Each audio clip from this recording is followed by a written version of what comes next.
mamshis, papsi, mga kuya, mga ate, welcome to my YouTube channel. At kung bago ka naman sa aking YouTube channel, please like, subscribe, and click the notification bell para sa more updates.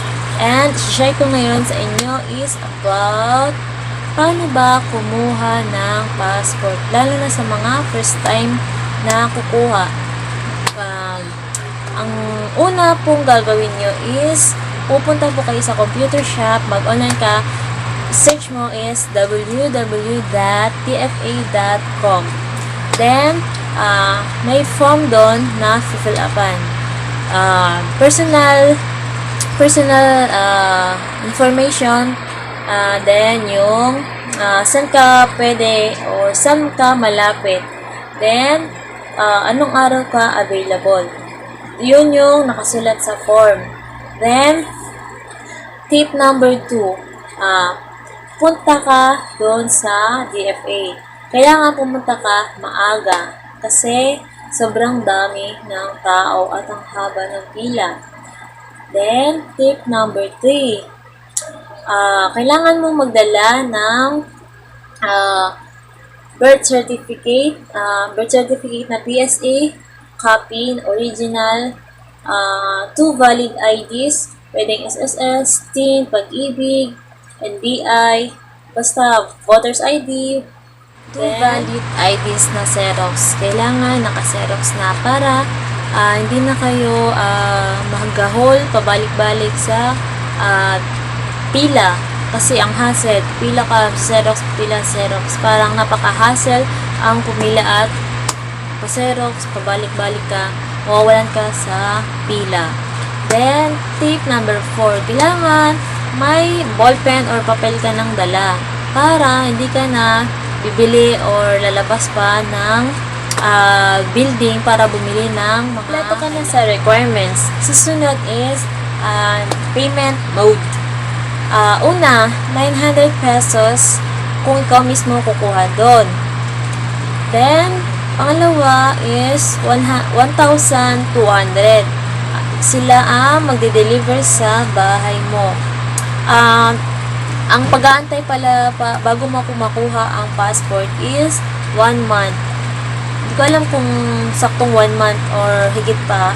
Basta 1 month yung limit na pagkuha. Yung topic natin ngayon is about paano ba mag-apply sa agency. Una, iti-check nyo muna yung agency na i-applyan nyo. Lalo na kapag domestic helper kasi hindi natin alam kung legal ba o illegal yung agency na yun. Pupunta tayo sa site ng POEA. Search natin kung nandun ba yung list ng agency na yun. Kung nandun ba yung pangalan ng agency na yun. Ibig sabihin, legal sila. Kung wala, doon na tayo kabahan. Huwag tayong mag-a-apply sa illegal na agency. Sa first timer talaga na mag-apply as domestic helper, syempre natatakot din ako kasi andun yung mga balita na abuso, namamatay, parang makakatakot tarang mag-apply as domestic helper.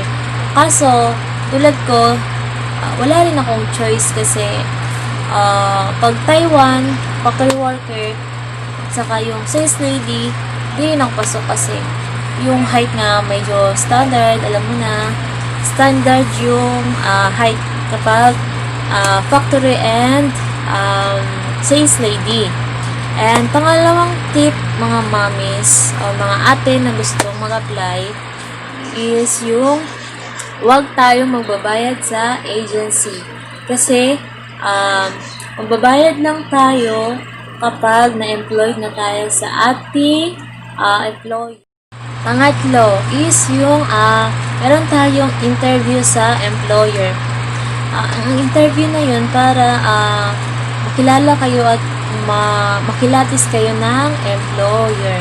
And yung pang-apat is yung meron tinatawag nating training. Siyempre, yung in-applyan nating trabaho, meron din kaakibat na training para bago tayo pumunta doon is may idea na tayo at may alam na tayo sa culture nila. As a domestic helper, merong 3 training na ginawa. Una is yung household.